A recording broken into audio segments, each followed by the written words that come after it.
Hey everyone, this is my reaction to the 9th episode of Sora to Umi no Aida. And last episode, we had pretty much a Haru and Namina focus episode. Well, I mean really, Namina focus, but there was focus on their relationship as well, which I definitely appreciated. It was a very shippy episode between the two of them, let's be honest. Like that final handhold, tighter handhold, blush, all of that was just that scene at the end there was just amazing. But it's pretty much, yeah, one of the best episodes of the show, like, easily. Anyway, that was that episode, so we pretty much covered a lot of character stuff, if not all the characters if I can think of that needs covering. So I'm kind of curious where the show will go from here. Maybe we'll get into some hardcore fishing stuff, like maybe we'll have a really big catch, like as a series finale or something. I don't know, because we haven't had a huge amount of success actually fishing just yet. So now that we've done a lot of our character development stuff, maybe we'll get more into that. So let's find out. 3, 2, 1, play. Because Maki had her stuff with her backstory and her leader issues. We learned, well, I mean, we know enough about Ruby. She's an adorable spy. Case in point right there. Makoto, she has her thing with her, father and the blacksmithing and all that we got into. Maiko, we got into her stuff, her issues. So, and Haru, I mean, what's sort of say about Haru that we haven't already said? And like I said, Namino got her stuff last episode, so we should pretty much be done with the character stuff, like character focused stuff. So I wanted to catch some big fish, come home, have grandma eat that sushi.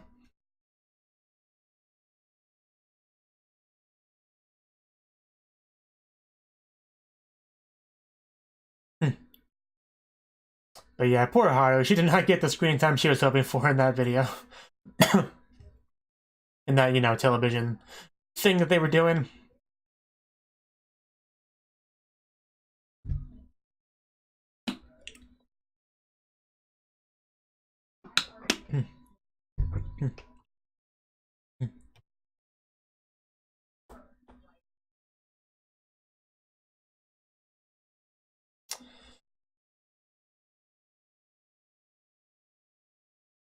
A Fooper son. Did that really say Fooper? Summer break and you got it. I was so taken aback with that non-word that I couldn't quite finish reading it, but something about something. Okay, you do that, Ruby. Yes, you're the best spy, and I guess we gotta get more Ruby stuff. That's fine. I guess we haven't done too much Ruby stuff yet. How could you do that, Ruby? You can see how guilty she feels. Maybe she can't read Japanese. Ever consider that?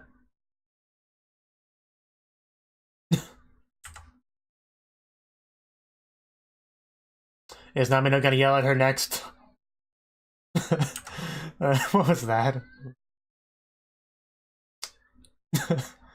Yeah, this is our group.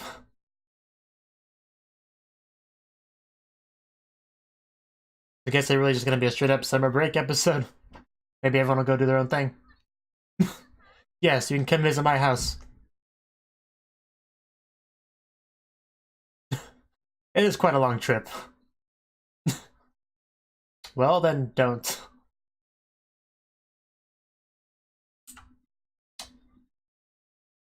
No. And she lit up. Oh, wow. I guess that's the space fireworks we see in the opening. Sounds like fun. I'm sure she'd love that. Yeah, Maki knows what's up. Yeah, it seems like everybody's for it aside from maybe Namino, so.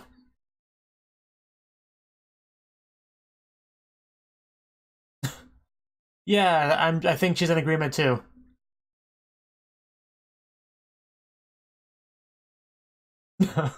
Oh, Ruby. There.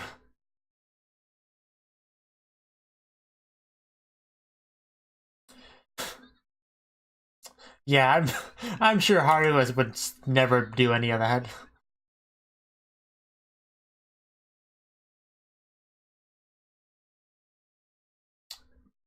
Oh.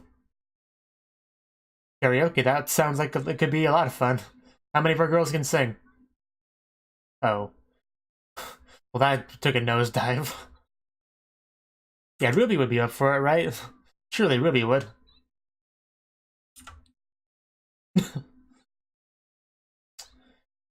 That's not how that... You're saying it wrong. And of course, we have Haru to blame for that butchered English title.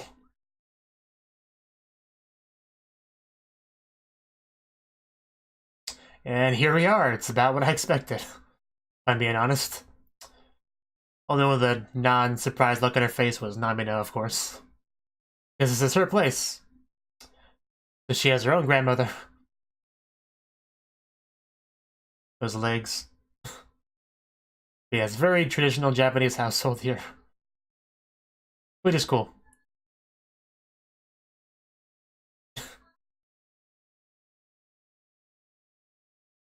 It's a very nice place she has.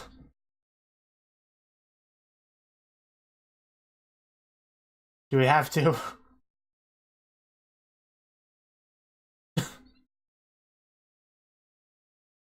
Yeah, but if one's okay, then two are better.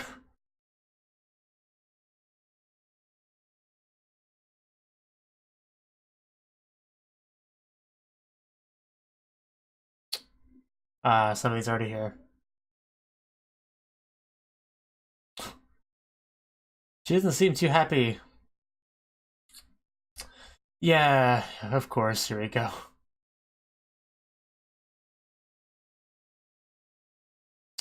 Yeah, definitely some complicated family circumstances here, I take it.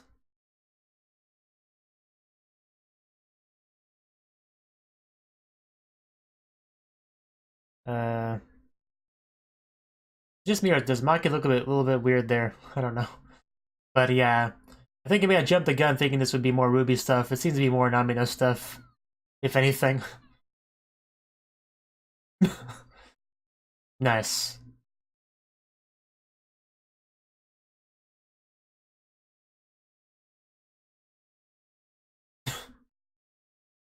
Which one, Ruby? Which one? Which one wins? You do that. I'm sure it'll... Wow, that's a monster. That's great, Ruby. Good job. Oh, so I'm gonna get a baseball bat.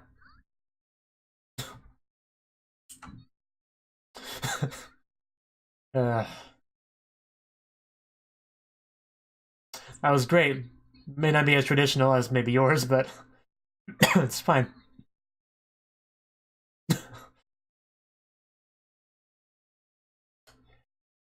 Yes, it's just me. Does Haru and Namino seem closer now than they were before?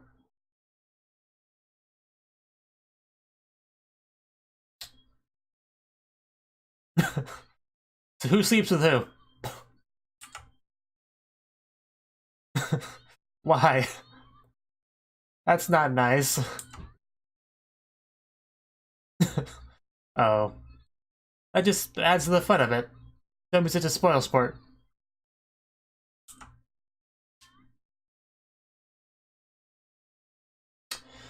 Well, okay. Poor Haru. So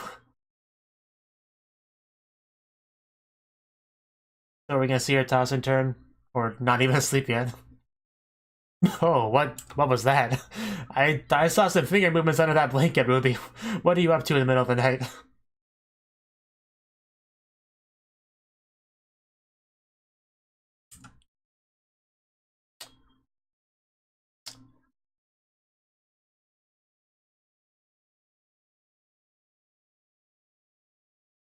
Huh. That's cool.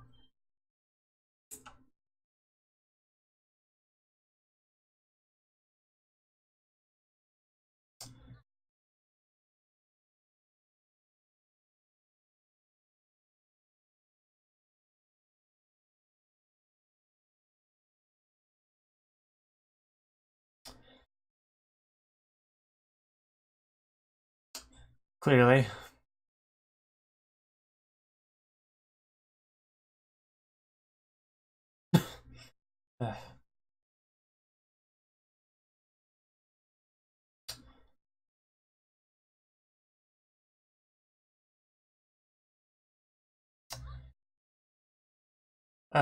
Clearly somebody doesn't want to talk about this. I'd face. Oh, little Haru. I mean, little Namino. Just the hall word on the banner threw me off.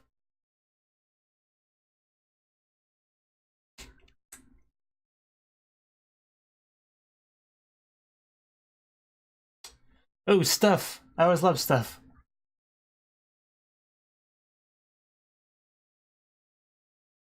I think Yukato was in the title, but I don't know, I just couldn't finish reading it. Oh, I really like Ruby's. Very cute. Of course, Haru looks great in hers as well. Of course you did. But, Namino's more than happy to help with you. She knows you like it tight, Haru.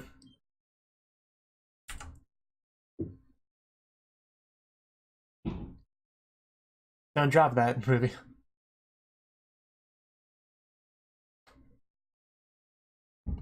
And yeah, it still feels wrong to call a girl that doesn't have red hair Ruby. Just, it fundamentally, my body rejects it. They all look great, some more than others. Oh, wow. Some very nice poses here. Wow. I got a little bit weird quickly. But yeah, more importantly, festival.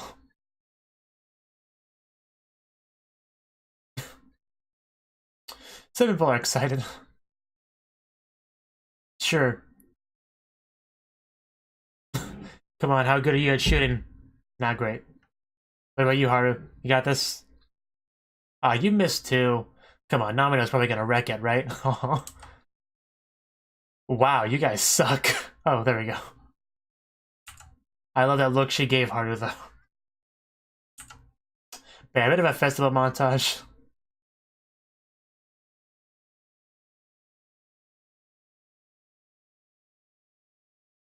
Oh, ice cream. Ruby's nice as always. And money's just gone now, I guess. Yeah, festivals can do that, I'm sure. Of course. Oh. Oh, wow. Some really nice looking yukata in this episode. And then, you know, there's them. I guess we just went past that. Oh, even they're partying. Makes sense. And, yes, here we go. Hopefully we get to get a good scene. Karaoke scene. Karaoke. Well, yeah, I mean, just because you don't want to doesn't mean I won't. She's... What? I thought that's what you were holding. But yeah, that's bad.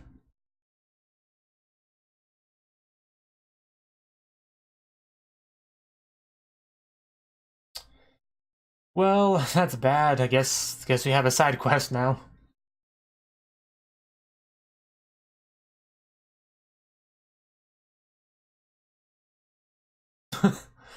we've been around. Okay.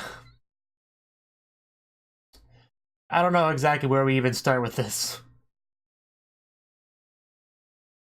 Can't we just ignore that and go have karaoke fun? There's probably something important in it if she's acting like this. Or... Oh. Aw. That's... Okay, let's look for the purse. You've convinced me. And that's definitely gonna motivate Haru. Are we gonna be, like, splitting up? Yes.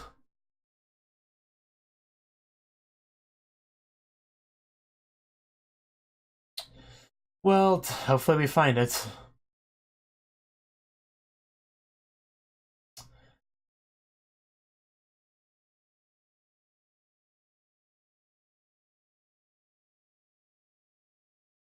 Man, that was so close to being normal dialogue. But not quite. Anyway, come on. Maybe somebody could check a lost and found. Maybe it's there.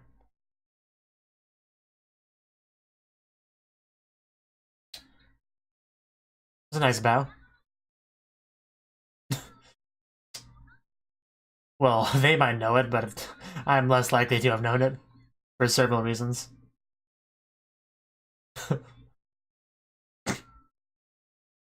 Nice. We didn't get to hear much of that before we left.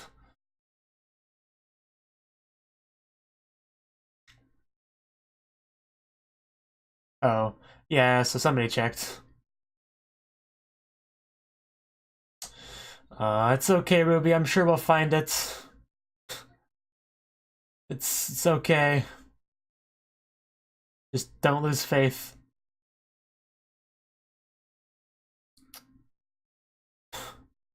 It's just such a sad face. It's just... I don't want to see Ruby crying.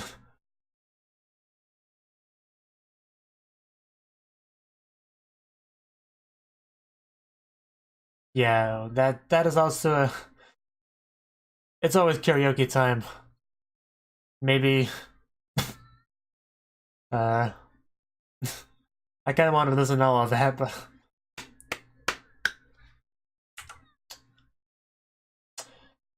Anyway, maybe the power up music will help. Just don't fall off the stage, Haru. Ah! Yes.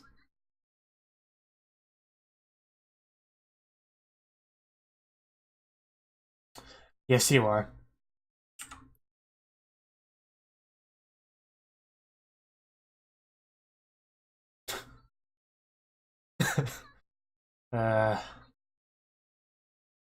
Haru really is good at this sort of thing.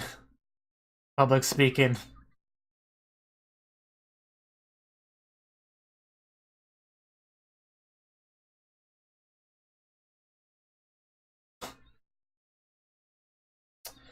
Well, hopefully that'll show results. Please do that, Haru.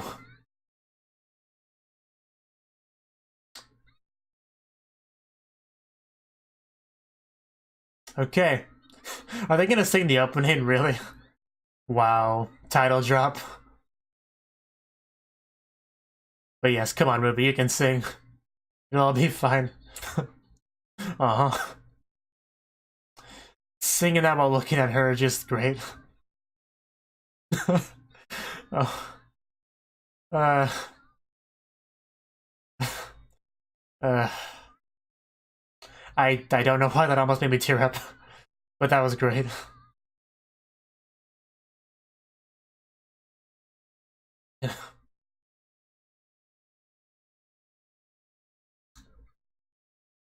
Hopefully it works out.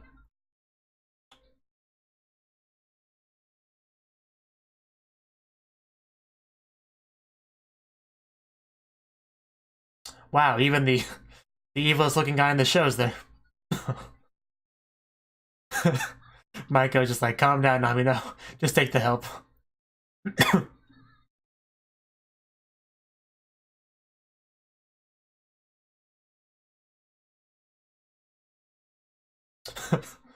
Yes. You've got your mission, guys. Just make it happen. Word has definitely spread. It's because you're looking for something important.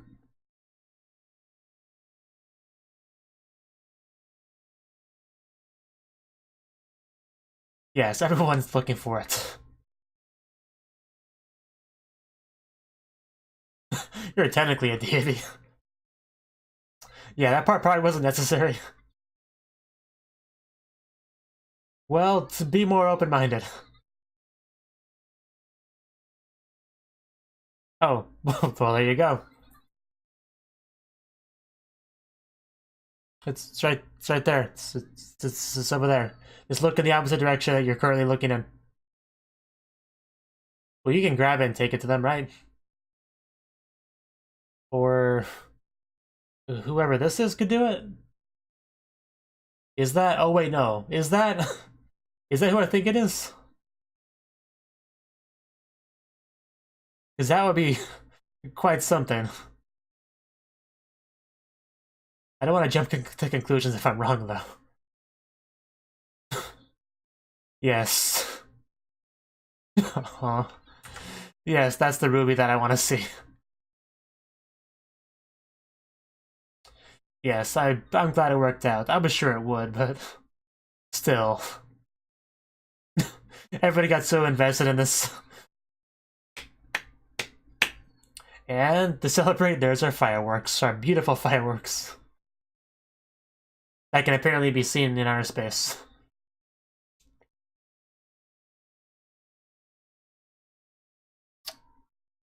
They are very nice fireworks. Yeah.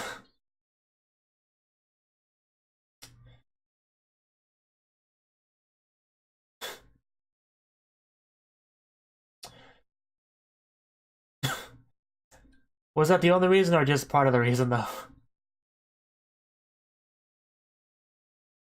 So they actually had a discussion about this.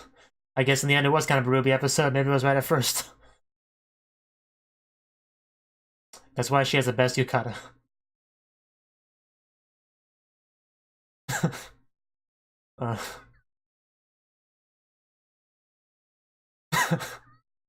Yes. Very Fooper's son, indeed.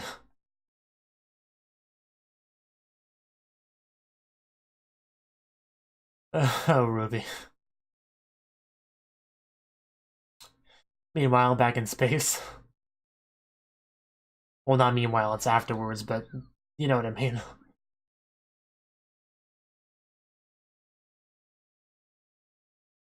Well, that's good.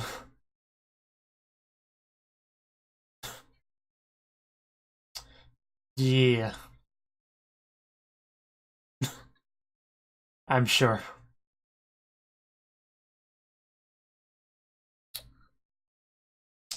And what did she see? Possibly wreckage from her brother's ship? Oh god. Big bad wolf fish, are you serious? Anyway. Wow. I... Considering how most of the episode went, I can't believe we ended off on that type of cliffhanger. It's like we jumped to space just long enough to be able to have that kind of ending.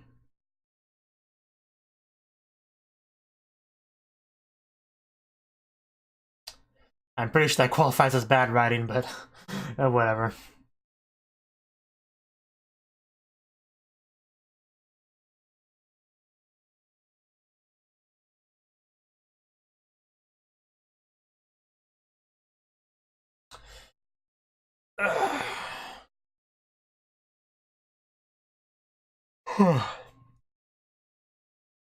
It was funny that I went back and forth on that, though. We started out showing Ruby, I was like, hey, maybe we're gonna get in some more real Ruby focus here. And then we started talking about Namino and her family circumstances, going to her home and stuff. I was like, oh, I guess I was wrong. It's a Namino episode. And then I went back and they were talking about how, oh, we only really went here for you, Ruby, because we wanted to, you know, to be nice for you, because they didn't want you to be lonely, and she lost her thing, and again, it went back to being a Ruby episode. It was kind of funny how I went back and forth on that.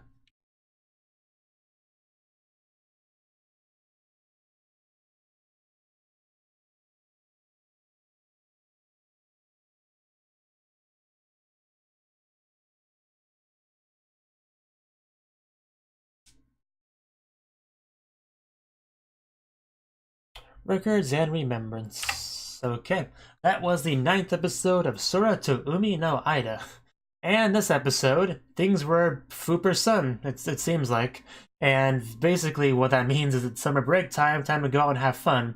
And people were gonna go home and stuff, you know, to have fun and all that good stuff, but Ruby, she couldn't really go home because her home is quite a ways away. You know, it's way in America in California. So yeah, that's not exactly a hop, skip, and a jump away from where they currently are. So she kind of had to stay behind, which I didn't think too much of that at the time, but we did get a reveal that apparently that's kind of what got everyone to stay as well, because they didn't want her to be all alone, because Ruby is a cute, precious, you know, sunshine, adorableness, ball of energy. I don't know where I was going with that, but anyway, the point is we didn't want to leave her alone and be sad, because that would make everyone sad. So everyone kind of stuck around and spent time with her and went to the festival together and wore yukata and had a fuper time, doing various festival activities like shooting to knock over the stuff, which, you know, they missed a lot of shots there. It was pretty funny, especially because you had that scene where Namino kind of looked borderline smug looking at Haru with a smile, and then a bunch of bullets still fire and they still miss. I don't know, it was kind of funny. But yeah, just, you know, typical festival stuff, having a good time, eating food, you know, smiling, trying not to get lost, all that good stuff. And they even had karaoke there, which is great, you know. Not everyone wanted to do it, mind you, just kind of Haru and Ruby did, which is fine. Although I would have liked Namino to do it too, but oh well, I can live with that. But yeah, disaster kind of struck once we realized that Ruby did lose her purse, which, you know, I was a little bit confused at first because I thought like that thing she was currently holding was her purse, but no, it was actually the other thing, so I got a bit mixed up there. But the point is, she did lose the purse. It was very important to her. It didn't have money in it, so obviously wouldn't have to worry too much about somebody stealing it or anything like that, because it just had sentimental value, so that would only be value to her. So that kind of increases the chance of somebody turning it into a lost and found or whatever. So that was one good thing, but losing it in general is a pretty bad thing, because it does have some serious importance to her, like I said. You know, one gift from her mother that's no longer around, obviously, like, yeah, when she explained exactly why it was important to her, that did hit me pretty hard, and the episode was definitely filled with its feels moments, I would say. Definitely. Definitely.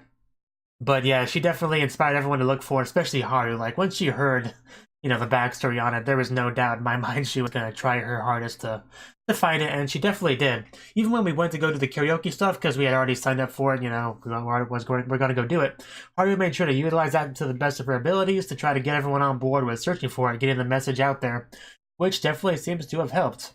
We eventually found it, somebody grabbed it, well, Misapyon found it. You know, if we had that funny little line about, you're technically a deity too, so, you know, you just need to help or something. What do you mean, technically? So yeah, if you want somebody to help, you probably shouldn't give those sort of backhanded, you know, compliments. But anyway, the point is it was found.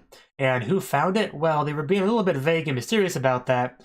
But, you know, what I had assumed at the time, they never clarified, I don't think, so I'll just say, the person was clearly glowing, which makes me think it was some sort of deity or spirit or something.